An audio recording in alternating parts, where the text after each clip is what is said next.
बिस्मिल्लाहिर्रहमानिर्रहीम। अल्हम्दुलिल्लाहि रब्बिल आलमीन वस्सलातु वस्सलामु अला अशरफिल मुरसलीन व अला आलिहि व सहबिहि अजमईन। अम्मा बाद। क़ाल अन्नबिय्यु सल्लल्लाहु अलैहि वसल्लम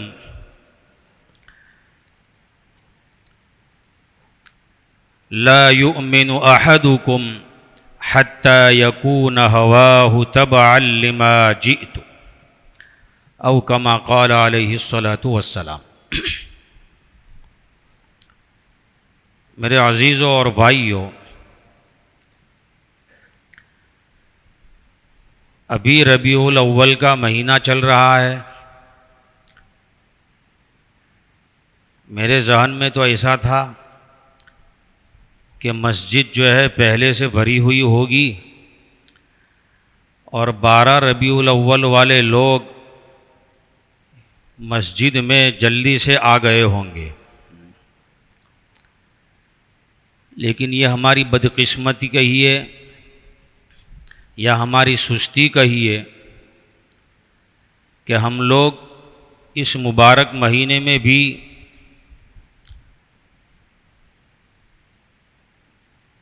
मस्जिद के अंदर देर से आना ये बाकी है। रबीउल अव्वल का महीना बहार का महीना है। रबी कहते हैं बहार को, और उसमें इंसानियत की बहार आई इस तरह से कि रसूलुल्लाह सल्लल्लाहु अलैहि वसल्लम को अल्लाह रब्बुल इज़्ज़त ने इंसानियत को अता फरमाया। उसी को मुहसिन इंसानियत सल्लल्लाहु अलैहि वसल्लम कहते हैं कि आपका वजूद इस महीने में हुआ, आपकी पैदाइश इस महीने में हुई। इस महीने में मुसलमानों को हश्शाश बश्शाश रहना चाहिए। हाजी साहब ने एक बंदे को देखा इस महीने में, अरे भाई जो आवे वो जरा आगे आते जाओ, वो पीछे थोड़ा आगे हो जाओ पहले से।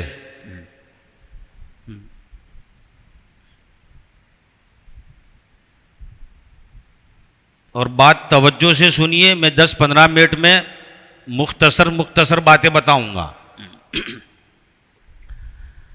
रबीउल अव्वल के महीने में हाजी साहब ने एक बंदे को देखा, मुंह बनाए हुए हैं, एकदम टेंशन सवार हो जैसे उसके चेहरे पर। कहा क्या हाल है? उसने अपने दुखड़े बयान करने शुरू कर दिए। कहा अल्लाह के बंदे, रबीउल अव्वल के महीने में तो मुंह सीधा रख, हश्शाश बश्शाश होना चाहिए कि ये महीना हमारे रसूलुल्लाह सल्लल्लाहु अलैहि वसल्लम के दुनिया में आने का महीना है और उसमें मुसलमानों को खुश होना चाहिए। लेकिन खुशियाँ दो तरह की होती है। एक खुशी जो शरीयत के मुताबिक होती है और एक खुशी जो अपनी मन के मुताबिक होती है, ख्वाहिशात के मुताबिक होती है। एक हुदा के मुताबिक और एक हवा के मुताबिक। दो चीजें हैं, एक हुदा और एक हवा। हुदा कहते हैं हिदायत को, अल्लाह जिसको सही रहनुमाई करे, और हवा कहते हैं बंदा अपने नफ्स का गुलाम बन जावे, उसको हवा कहते हैं। इसीलिए रसूलुल्लाह सल्लल्लाहु अलैहि वसल्लम ने फरमाया, ला युमिनु अहदुकुम, तुम में से कोई मोमिन नहीं हो सकता, हत्ता यकून हवाहु तबअन लिमा जिअतु, यहां तक कि उसकी ख्वाहिशात मैं जो हिदायत लेकर आया हूं उसके मुताबिक न हो जावे। अगर वो बंदा अपनी हवा को हिदायत रसूल के मुताबिक करके चल रहा है तो ये मोमिन है। इसीलिए उलमा ने रबीउल अव्वल के महीने में खुशी के मुताल्लिक बहुत कुछ लिखा है। खुशी मनानी चाहिए, खुश होना चाहिए, लेकिन खुशी वो जो आजकल हम लोग मनाते हैं वो नहीं। एक मर्तबा मेरे वालिद साहब रहमतुल्लाह अलैह अजमेर दरगाह में चले गए, यही रबीउल अव्वल के महीने में।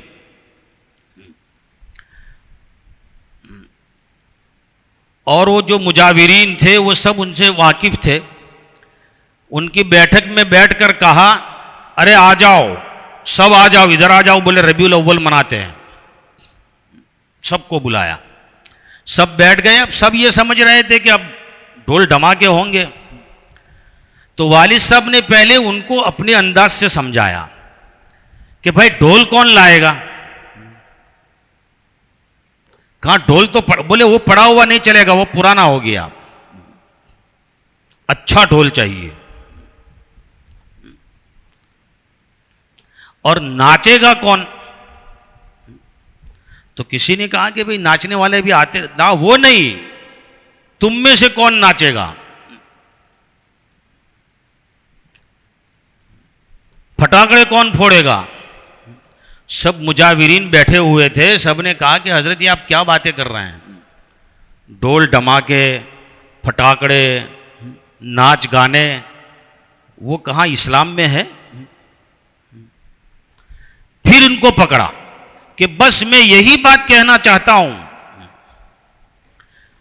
कि आप रबीउल अव्वल के 12 तारीख को ये दरगाह में जो ढोल धमाके, गीत गाने और बजाने और औरतों का नाचना, ये सब जो होता है वो रसूलुल्लाह की चाहत के मुताबिक नहीं है।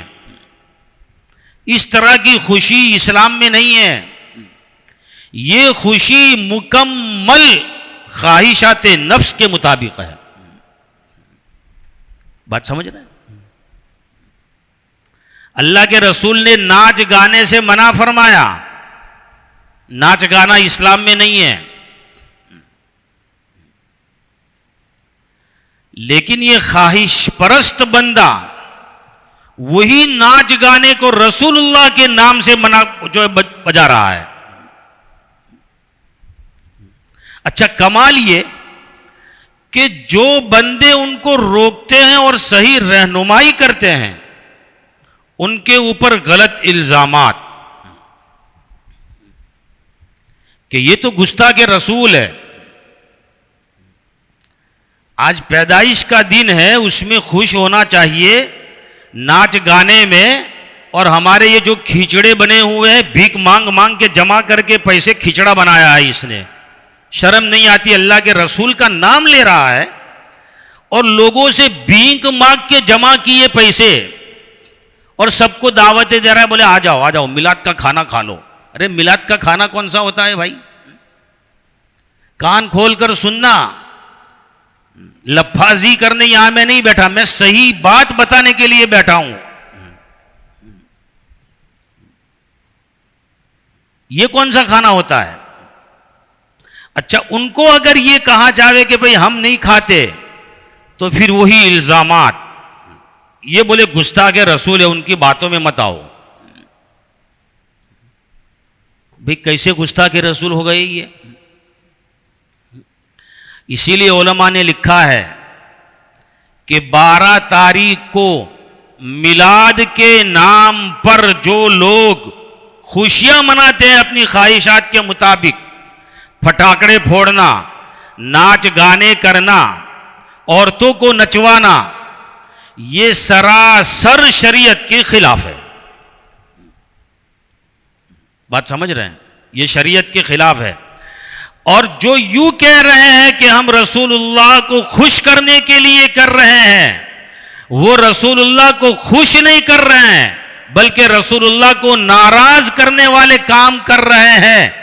और शैतान ने उनके आमाल को मुज़य्यन कर दिया। वज़य्यन लहुम शैतान आमालहुम,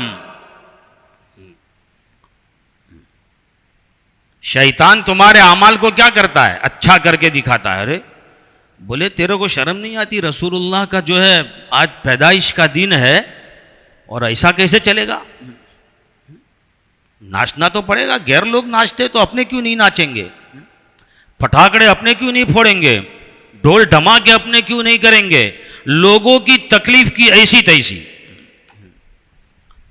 किसी के बूढ़े बाप को घर में नींद नहीं आ रही है, किसी के छोटे बच्चे घर में चिल्ला रहे हैं, रो रहे हैं परेशानी के बाइस, और उसका ढोल धमाका खत्म नहीं होता है। अरे बात समझ रहे हैं? ये हमारी रबीउल अव्वल के महीने के सारे खुराफात।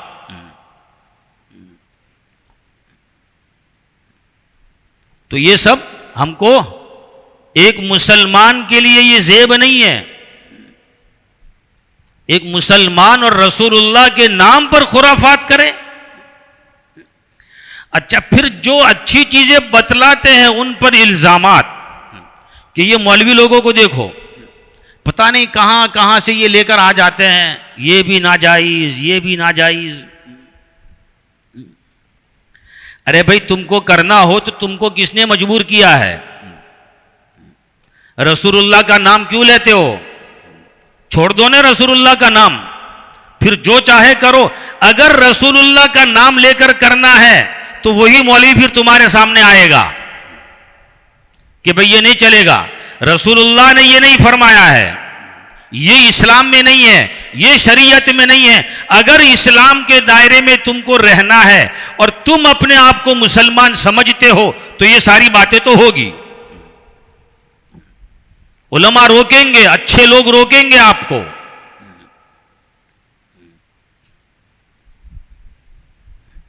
तो फिर अब आप लोग सोचते होंगे भाई हम क्या करें, ये तो सब चीजें मना कर रहे हैं, खिचड़ा भी नहीं, ढोल धमाके भी नहीं, फटाकड़े भी नहीं, औरतें भी नहीं आएगी, तो फिर मजा कैसे आएगा? हमने तो प्लान बना के रखा है। अच्छा, एक नई चीज इजाद हो गई है, वो गुंबद नुमा बनाते हैं, वो ताजिया। ताजिया तो उसमें होता था, उसका नाम तो ताजिया दे रखा था। अब पता नहीं इसका नाम क्या दे रखा है, मुझे तो इसका नाम नहीं आता। वो गुंबद नुमा बनाते हैं और लेके चलते हैं, पीछे धमाके बजाते हैं, ढोल धमाके। अरे समझ रहे हैं? जरा अकल से सोचो, अल्लाह ने अकल दी है, खुशी में खुराफात होते हैं इस तरह के।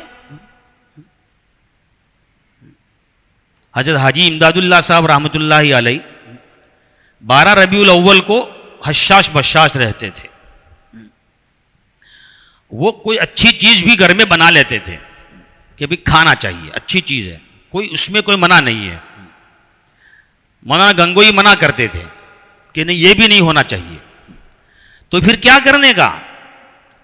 लिखा है कि 12 रबीउल अव्वल को मुसलमानों को कसरत से रसूलुल्लाह सल्लल्लाहु अलैहि वसल्लम को तोहफे पहुंचाने चाहिए।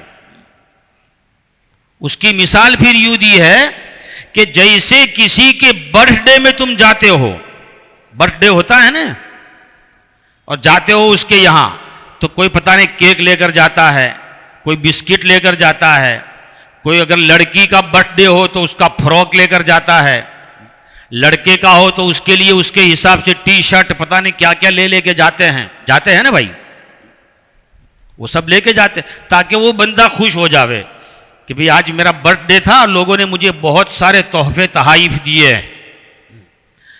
ऐसे ही रसूलुल्लाह का बर्थडे हमको अगर मनाना है तो उसके लिए रसूलुल्लाह के लिए तोहफे तहाइफ हमारी तरफ से होने चाहिए। अरे चाहते हो भाई, तोहफे तहाइफ देना चाहते हो? तो मौलाना गंगोही रहमतुल्लाहि अलैहि ने, मौलाना थानवी रहमतुल्लाहि अलैहि ने लिखा है कि उस दिन कसरत से रसूलुल्लाह पर दुरूद पढ़ा जावे। ये आम काम बताया, आम काम जो हर बंदा कर सकता है कि उस दिन में रसूलुल्लाह पर दुरूद कसरत से पढ़ा जावे।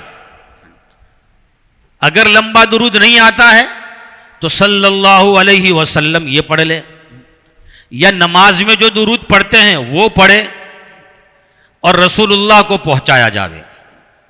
और दूसरा तोहफा ये कि अपनी जिंदगी को रसूलुल्लाह की जिंदगी से मिलाने की कोशिश करे। जिसकी जिंदगी रसूलुल्लाह की जिंदगी से जितनी मैच खाएगी और मिलेगी, वो इतना बंदा कामयाब, और जितनी दूरी इतना वो नाकाम। समझ रहे हैं? सबसे पहले अपने फराइज को पूरा करने की कोशिश करे, तौबा कर दे कि आज तक जितनी फराइज छोड़ी मैं अब नहीं छोड़ूंगा।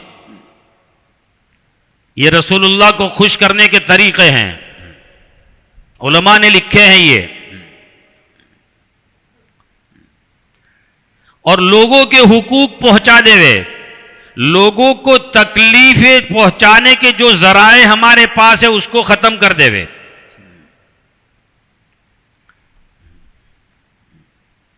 कसरत से दुरूद तिलावत कलाम पाक की जावे, जितने अच्छे आमाल है वो सब किए जावे, और रसूलुल्लाह की जिंदगी से अपनी जिंदगी को मिलाया जावे। इसीलिए उलमा ने लिखा है, किसी बंदों को देखना हो कि भाई तुम्हारी अल्लाह की निगाह में कितनी कदर है, हमारी अल्लाह के यहां कितनी कदर है, उसको परखना हो और उसको जांचना हो तो क्या तरीका है?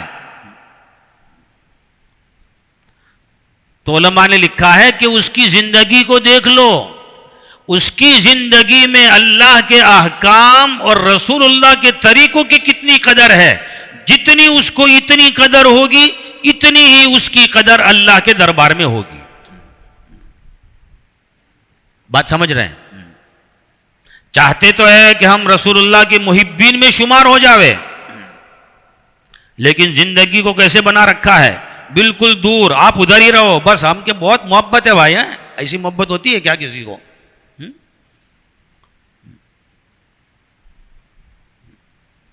वो मोहब्बत नहीं होती है,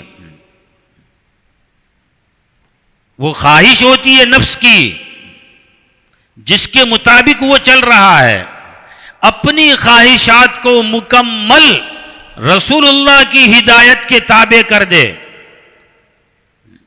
तो वो जितना उससे करीब, इतना अल्लाह से वो करीब, और उसका इतनी कदर अल्लाह के यहां। तो अगर हम ये चाहते हैं कि अल्लाह के यहां हमारी कदर बढ़े और रसूलुल्लाह से हमारा ताल्लुक बढ़े, तो अपनी जिंदगियों को रसूलुल्लाह के तरीके के मुताबिक पर ले आइए। अपना चेहरा, अपना लिबास, अपनी जिंदगी गुजारने के तौर तरीके सब के सब रसूलुल्लाह के तरीके के मुताबिक लाना पड़ेगा।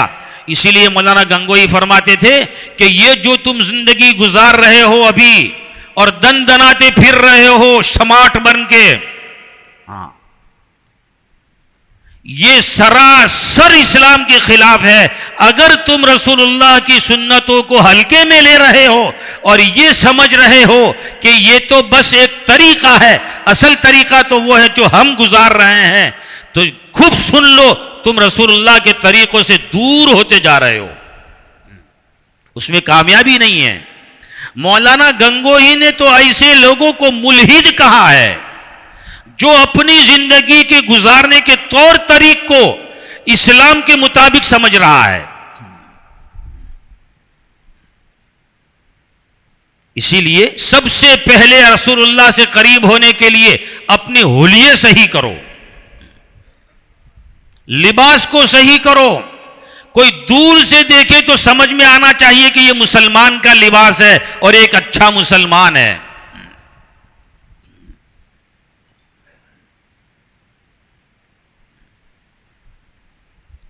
तो आज से नीयतें करो कि इंशाअल्लाह हम रसूलुल्लाह की जिंदगी के मुताबिक हमारी जिंदगी को गुजारेंगे। हमारे चेहरे मोहरे रसूलुल्लाह के तरीके के मुताबिक होंगे, ये बिल्कुल जरूरी है। इसको हल्के में मत लो, बयानात में सुन सुन के हमारे कान उसके आदी हो गए, लेकिन अभी तक तौफीक नहीं हुई कि उसके ऊपर अमल करे। मेरे वालिद साहब कहा करते थे कि ये जो तरीका हमने अपनाया है वो लोगों को जिस तरह हम चिढ़ाते हैं इस तरह से रसूलुल्लाह को चिढ़ाने वाला अमल है ये। छोटे बच्चों को देखा है आपने, आप जिस चीज से मना करोगे ना वही चीज लेकर सामने आएंगे आपके। रसूलुल्लाह ने कहा दाढ़ियां बढ़ाओ, मूछ कटाओ, लेकिन हमारा अमल यह है कि हम अल्लाह के हुक्म को पूरा करने के लिए मस्जिद में आते हैं और रसूलुल्लाह को चिढ़ा कर जाते हैं कि देखो हमने अल्लाह का हुक्म तो पूरा किया, लेकिन आप होते कौन हो जो हमें ये हुक्म कर रहे हो कि दाढ़ी को बढ़ाओ और मूछ को काटो। हम तो अल्लाह का हुक्म पूरा करेंगे और देखो ये हमारी दाढ़ी, हम चटाचट करके आ गए। बात समझ रहे हैं? लगेगी दिल पर, हां लगने दो, और यही लगना और ये करंट किसी दिन काम कर जाएगा। हां, किसी दिन तौफीक का सबब बन जाएगा। खूब सुन लो, अभी फिर सुन लो, अपनी जिंदगियों को अल्लाह के नबी के तरीकों पर लाने की कोशिश करो। और 12 रबीउल अव्वल को ये जो लोग रसूलुल्लाह के नाम पर खुराफात करते हैं उनको रोकने का काम करने का आज़्म करके इस मस्जिद से जाओगे आप। करेंगे भाई इंशाअल्लाह। हाँ, खाली वही लोग नहीं जो 10-12 है, पूरी मस्जिद ये आहद करे कि हमारी बस्ती में ढोल धमाका नहीं होगा, फटाकड़े नहीं फूटेंगे, औरतें नहीं नाचेगी, छोटे बच्चे वो पतरे नहीं बजाएंगे। लोगों की नींदें हराम कर देते ये पतरे बजा बजा के। अरे कलमा सही करो, रसूलुल्लाह का नाम सही करो, उनका हुलिया बनाओ। अल्लाह हम सबको समझा देवे। और मुसलमानों से मोहब्बत करना यह भी एक ईमान की अलामत लिखा है उलमा ने। आजकल मुसलमानों पर एक हालत आई हुई है जिसको आप सब जानते हैं, वक्फ तरमीमी बिल, जिसने आप लोगों ने सुना है, गुज़श्ता शायद हमारे मौलाना आरिफ साहब ने तफसील से बता दिया होगा। अब उसमें काम ये करना है, जो है खुसूसी तौर पर कहा गया है कि जो हमें राय भेजने की है ईमेल के जरिए से, यहाँ मस्जिद के बाहर हमारे उलमा लोग बाहर बैठेंगे, हमारे मुदर्रिसीन, तो आप जाते हुए अगर आपके पास मोबाइल है तो वो जाते हुए, अगर वो नहीं किया है आपने तो जाते हुए वो ईमेल करके जावे। अगर नहीं आता है तो जो हजरात बैठे हुए होंगे उनसे आप मदद लीजिए कि भाई हमें नहीं आता, आप कर दीजिए, ये काम आप कर लीजिए। ये मुसलमानों की मुवाफकत और उनका साथ देना है, मुसलमानों की खुशी से खुश होना और मुसलमानों की तकलीफ से तकलीफ महसूस करना, ये ईमान का जुज़ है। अल्लाह ताला हम सबको समझा देवे और रसूलुल्लाह सल्लल्लाहु अलैहि वसल्लम के सही माने में मोहब्बत हमारे दिलों में पैदा फरमाए। व आखिरु दावाना अनिल हम्दुलिल्लाहि रब्बिल आलमीन।